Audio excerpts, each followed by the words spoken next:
مدنی کریم صلی اللہ علیہ وسلم نے فرمایا، جو شخص ذی الحج کا دن کو روزہ رکھتا ہے اللہ تبارک و تعالیٰ اس کو 1 سال روزے رکھنے کے برابر ثواب عطا فرماتا ہے۔ اور فرمایا جو شخص رات کو عبادت کرتا ہے اللہ اس کو شب قدر کی عبادت جتنا ثواب عطا فرماتا ہے۔ اس میں 9 ذی الحج عرفہ کا دن آتا ہے، یوم عرفہ۔ میرے آقا مدنی کریم صلی اللہ علیہ وسلم نے فرمایا جو شخص اس دن روزہ رکھے گا اللہ اس کے 1 سال کے پچھلے 1 سال کے اگلے گناہوں کو معاف فرما دے گا۔ یوم عرفہ یہ بڑا محبوب ترین دن ہے اللہ تعالیٰ کے، اور 10 ذی الحج کو قربانی کی جاتی ہے، یہ بھی بہت بڑا اللہ تعالیٰ کے نزدیک محبوب ترین عمل ہے۔ قرآن کریم فرقان حمید کی جو سورہ کوثر کی تلاوت کی گئی ہے اس میں اللہ تبارک و تعالیٰ نے قربانی کا ذکر فرمایا انا آتینا کل کوثر، اے محبوب بے شک ہم نے تمہیں کوثر عطا کیا، فصلی لربک، بس آپ اپنے رب کی نماز پڑھیں، ونہر اور قربانی کریں، ان شانئک ھو الابتر، جو تمہارے دشمن ہیں وہی ہر خیر سے محروم ہے۔ اب اللہ تبارک و تعالیٰ نے اگر اس صورت کو ہم سمجھیں، اس کے پہلے اللہ تعالیٰ نے فرمایا اے محبوب ہم نے آپ کو کوثر عطا کیا۔ حوض کوثر نبی کریم صلی اللہ علیہ وسلم وہاں کھڑے ہوں گے اپنے صحابہ کے ساتھ۔ نبی پاک صلی اللہ علیہ وسلم نے فرمایا میرے دائیں طرف ابو بکر ہوں گے، بائیں طرف عمر بن خطاب ہوں گے، اور میرے صحابہ مجھے برتن پکڑانے والے ہوں گے، میں بھر بھر اپنے امتیوں کو پلاتا چلا جاؤں گا۔ صحابہ نے پوچھا یا رسول اللہ وہاں تو صرف مدینے کے لوگ تو نہیں ہوں گے، نہ مکے کے ہوں گے، وہاں تو کل کائنات ہوگی، مصر ہر ملک کے لوگ ہوں گے، پوری دنیا پوری انسانیت وہاں اکٹھی ہوگی، آپ کس کس کو پانی پلائیں گے اور اتنے برتن کہاں سے آئیں گے؟ نبی کریم صلی اللہ علیہ وسلم نے فرمایا جتنے آسمان پر ستارے ہیں اللہ اتنے چاندی کے برتن پیدا فرما دے گا، اتنے برتنوں میں اپنے امتیوں کو پانی پلاؤں گا، وہ اس لیے پلاؤں گا کہ جنت میں جانے تک پھر انہیں پیاس نہیں لگے گی، کیونکہ جب میدان محشر میں حساب و کتاب ہوگا، حدیث مبارکہ ہے آقا صلی اللہ علیہ وسلم نے فرمایا اتنا سورج قریب ہوگا کہ کوئی شخص گناہوں میں اور پسینے میں شرابور اپنے گھٹنوں تک اپنے ٹخنوں تک کوئی جو ہے ناف تک ڈوبا ہوا ہوگا پسینے میں، اتنا قریب سورج ہوگا، اور وہاں نفسا نفسی کا عالم ہوگا۔ بھگدڑ جب مچتی ہے تو وہاں پر پیاس لگتی ہے بندے کو، بھیڑ میں ہمیشہ بندے کو پیاس لگتی ہے۔ فرمایا میں اپنے امتیوں کو حوض کوثر پلاؤں گا، پھر انہیں جنت میں جانے تک پیاس نہیں لگے گی۔ اللہ تبارک و تعالیٰ نے فرمایا محبوب ہم نے آپ کو حوض کوثر عطا کیا، اس کے شکرانے میں کیا کریں؟ فصلی لربک، ایک تو نماز پڑھیں اپنے رب کی، اور دوسرا قربانی کریں۔ نماز یہ بھی محبوب ترین عمل، قربانی بھی محبوب ترین عمل۔ نماز بدن کے لحاظ سے پڑھی جاتی ہے، بندہ اللہ کی بارگاہ میں پیش ہوتا ہے، ہاتھ اٹھاتا ہے، ہاتھ کھڑے کرتا ہے، کہتا ہے یا اللہ میں ہر چیز سے خالی ہوں، نہ میرے پاس طاقت ہے نہ کچھ ہے، میں نے ہاتھ کھڑے کر دیے، ہاتھ باندھ لیتا ہے اور ہاتھ باندھ کے کھڑا ہو جاتا ہے اپنے رب سے معافی مانگنے کے لیے، رکوع کرتا ہے، سجدہ کرتا ہے، پیشانی زمین پہ بچھا دیتا ہے، اپنا ہر اعضاء جو ہے اللہ کے سامنے پیش کر دیتا ہے، یہ بدن کے لحاظ سے عبادت ہے۔ فرمایا میرے محبوب تم نماز ادا کرو گے تو میں تمہارے بدن کو پاک کر دوں گا گناہوں سے۔ نبی پاک صلی اللہ علیہ وسلم تو ذات عالی بابرکت ذات، گناہوں سے پاک۔ میرے اور آپ کے لیے سبق ہے کہ ہم نماز ادا کریں گے تو ہم اللہ ہمارے گناہوں کو معاف فرما دے گا، ہمارے جسموں کو پاک کر دے گا، آنکھ کے گناہوں کو معاف فرما دے گا، کانوں کے گناہوں کو معاف فرما دے گا، ہاتھوں کے گناہوں کو معاف فرما دے گا۔ زبان سے ثنا اللہ کی بیان کریں گے، درود پاک پڑھیں گے تو اللہ تعالیٰ زبان کے گناہ معاف فرما دے گا۔ پھر فرمایا ونہر، قربانی کیجیے۔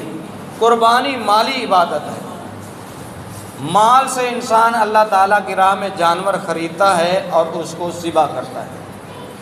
فرمایا اللہ کی رضا حاصل کرنے کے لیے جب جانور ذبح کرو گے اللہ تمہارے مال کو بھی پاک کر دے گا، بدن بھی پاک، مال بھی پاک، دونوں چیزیں اللہ تبارک و تعالیٰ پاک فرما دے گا۔ ونہر کہتے ہیں اونٹ کھڑا ہو تو اس کو نہر کرنا، اس کو یعنی کھڑے کھڑے برچھا مارنا۔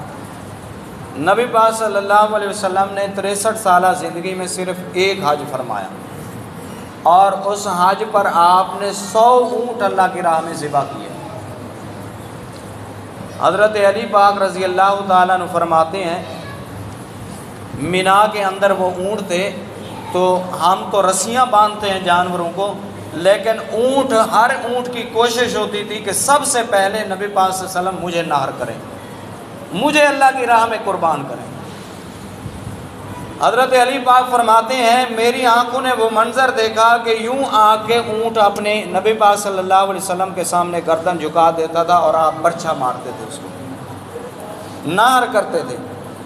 63 اونٹ آپ نے نبی پاک صلی اللہ علیہ وسلم نے خود اپنے ہاتھوں سے ذبح کیے اور 35 کے قریب حضرت علی پاک رضی اللہ تعالیٰ نے ذبح فرمایا، اور ایک بوٹی بھی نبی پاک صلی اللہ علیہ وسلم نے اپنے پاس نہیں رکھی، صرف یتیموں اور مسکینوں میں وہ مال جو ہے سارا کا سارا قربانی یتیموں اور مسکینوں میں تقسیم فرما دی۔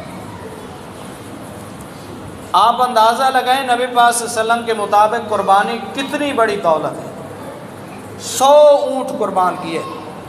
ہم سوچتے ہیں سال کے بعد یہ وقت آتا ہے، سوچتے رہتے ہیں لیں یا نہ لیں، لیں گے تو ایک بڑی اندر سے ڈاما ڈول نیت، کبھی لینے کی کبھی نہ لینے کی۔ پہلے اگر 2 لیتا تھا تو کہے گا اس دفعہ 1 لینا ہے، مال نہیں ہے، اپنے پاس گنجائش نہیں ہے۔ حضرت ابراہیم علیہ السلام کا یہ عمل ہمیں عہد و وفا ہمارے اندر پیدا کرتا ہے۔ ابراہیم علیہ السلام نے جو اپنے بیٹے کے اوپر چھری چلائی، کوئی ہے بندہ آج کوئی اپنے بیٹے کے اوپر چھری چلانے والا؟ اور وہ بھی 82 سال سے زیادہ، 92 کے قریب عمر ہو گئی تھی حضرت ابراہیم علیہ السلام کی، تب اپنے بیٹے پر چھری چلا رہے ہیں۔ یہ عہد ہمیں سمجھاتا ہے اللہ کی محبت کے لیے اگر اولاد قربان کرنی پڑے تو اولاد بھی بجا ہے، وہ بھی قربان کر دینی چاہیے، مال تو درکنار۔ ابراہیم علیہ السلام نے کیسے جذبے کے ساتھ سورہ صافات میں اللہ تعالیٰ نے وہ منظر کشی فرمائی ہے، باپ بیٹے کی گفتگو کو ذکر فرمایا۔ وہ کتنے عظیم انسان تھے کہ اللہ نے پاک کلام میں ان کا ذکر اور تا قیامت جو ہے اس کو نوٹ فرما دیا۔ میں اور آپ پڑھتے ہیں ابراہیم علیہ السلام بڑھاپے کی حالت میں ہیں، جسم کانپتا ہے، لیکن چھری چلاتے وقت ابراہیم علیہ السلام کے ہاتھ نہیں کانپے، اور سال کے بعد یہ عمل آتا ہے، ہم سوچتے رہتے ہیں لیں یا نہ لیں، اتنے لاکھ کا جانور ہے، اتنے پیسے کم ہو جائیں گے۔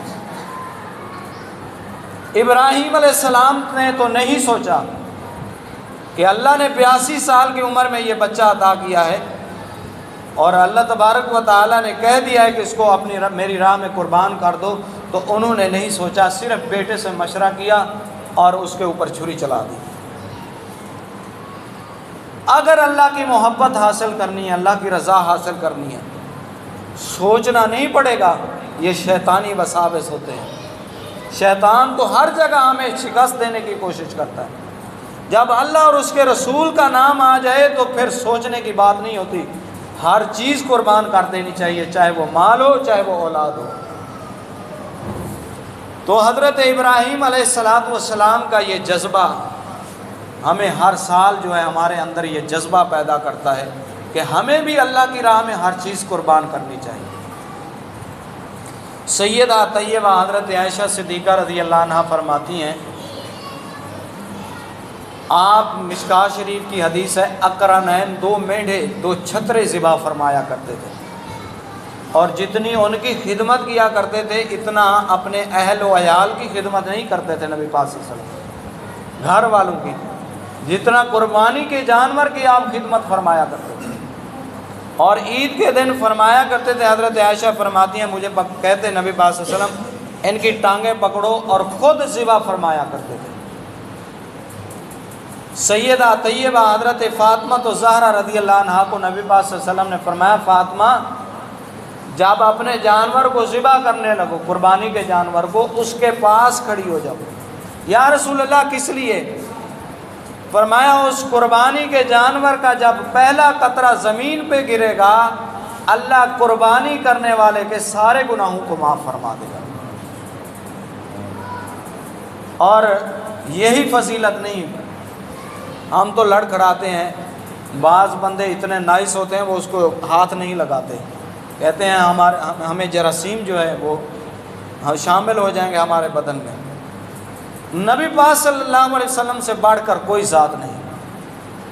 جب انہوں نے جانور کو، قربانی کے جانور کو اپنے سینے سے لگایا اور اس کی خاطر تواضع کی، خدمت کی، خود اپنے ہاتھ سے ذبح کیا، اس کو بنایا، جب ان سے بڑھ کر آپ کے جسم مبارک پر اللہ تعالیٰ مکھی نہیں بیٹھنے دیتا تھا، اور وہ جانور کو ذبح کر رہے ہیں، اس کی خدمت کر رہے ہیں، ہم کون ہوتے ہیں؟